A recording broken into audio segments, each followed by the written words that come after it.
حي على الصلاة.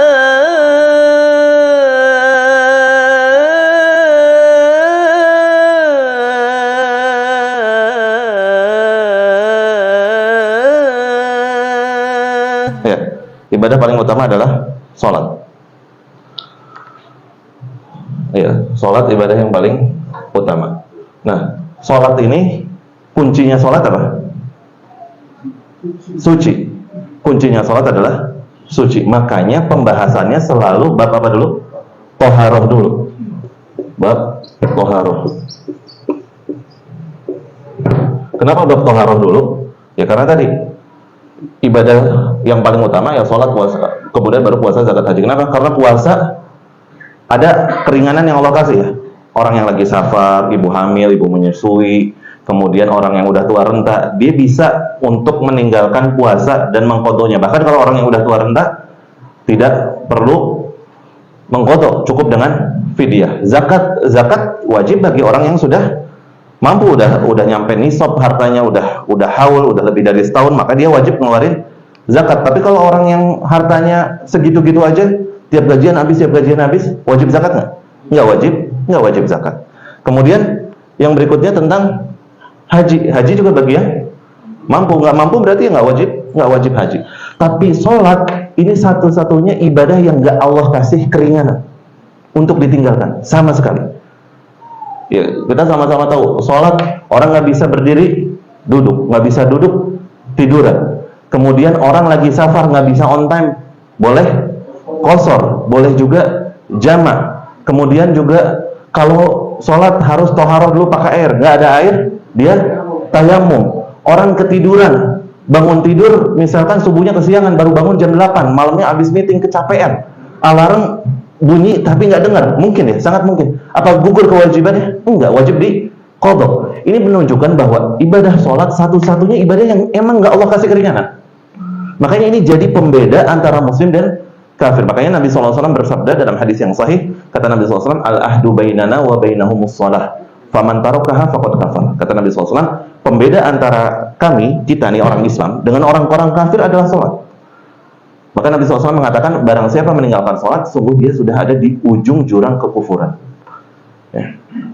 Nah, kalau kita bahas tentang masalah sholat, kaitannya masuk masalah pidana dan perdata, ini termasuk ya kriminal yang paling besar selain syirik. Ya, kriminal yang paling besar adalah sholat. Bahkan semua ulama 4 mazhab sepakat, orang yang zina, orang yang minum khamar, itu sama orang yang meninggalkan sholat, dosanya lebih besar orang yang nggak sholat. Sepakat? Bukan berarti ya kalau gitu mending zina aja, mending khamar, nggak ya, nauzubillah. Cuman maksudnya dosa meninggalkan sholat itu dosa yang besar banget. Bahkan kalau kita membahas masalah pidana perdata, nanti kita akan ketemu babnya, bahwa dalam hal ini ulama 4 mazhab berbeda pendapat dalam masalah hukuman yang diberikan kepada orang yang nggak sholat. Kalau di satu tempat diterapkan syariat Islam ya kalau kita di Indonesia ya nggak bisa langsung ujuk-ujuk menerapkan hal ini. Sekalipun di Arab Saudi sendiri dalam hal ini memang tidak diterapkan secara langsung. Cuman kita pengen tahu pembahasan fikih 4 mazhabnya. Ternyata dalam mazhab Hanafi, orang yang nggak sholat itu dibawa ke pengadilan, hakim menjatuhi hukuman dengan hukuman apa? Hukuman penjara. Dalam mazhab Syafi'i, ini bukan kata saya, silahkan dicek di semua buku Syafi'i.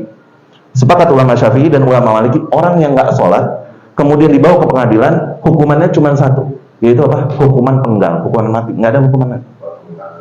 Bukan potong tangan. Potong tangan bagi orang yang mencuri, zina, cambuk. Tapi sholat mati, nggak ada pilihan. Ini mazhab Syafi'i, mazhab Maliki. Tapi dia tetap dihukumi sebagai seorang muslim. Dalam mazhab Hambali, orang yang nggak sholat dihukumi sebagai orang yang murtad, dipenggal, dan otomatis langsung nggak ada waris mewarisi dia dan keluarganya. Otomatis jatuh cerai suami istri, nggak boleh, jenazahnya nggak boleh dimandiin, nggak boleh disolatin, nggak boleh dikafanin, nggak boleh dikuburkan di kuburan kaum muslimin. Ini mazhab Hambali. Putus hubungan. Kenapa? Karena tadi kata Nabi SAW apa?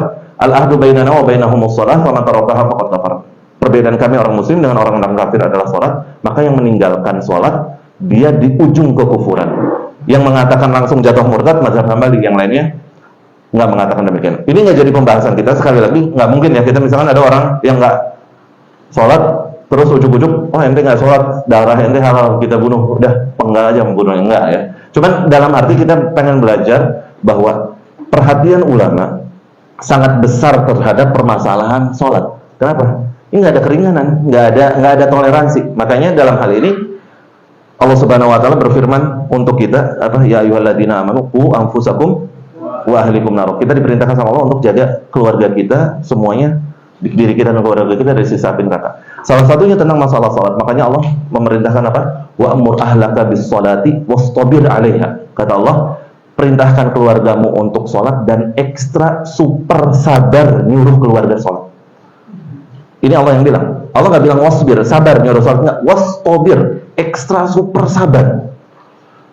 Dan doa Nabi Ibrahim beres bangun Ka'bah ini bukan amalan yang ecek-ecek, bangun Ka'bah yang jadi kiblat kaum muslimin sampai akhir zaman. Apa doanya beres bangun Ka'bah?